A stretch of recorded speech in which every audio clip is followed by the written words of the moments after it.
Mahkamah Tinggi Kuala Lumpur diberitahu sumbangan bernilai jutaan ringgit mengalir ke dalam akaun bersatu kerana Tan Sri Muhyiddin Yassin memegang jawatan Presiden Parti dan Perdana Menteri ketika itu.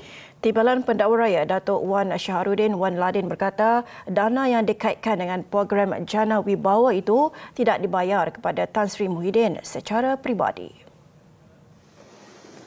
Datuk Wan Shahruddin membuat kenyataan pembukaan itu pada hari pertama perbicaraan Tan Sri Muhyiddin atas pertuduhan salah guna kedudukan melibatkan suapan berjumlah 232.5 juta ringgit dan menerima wang 200 juta ringgit hasil aktiviti haram.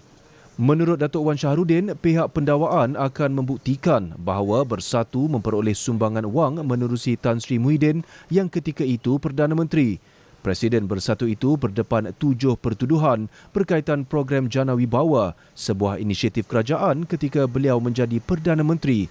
Program itu diperkenalkan ketika pandemik COVID-19.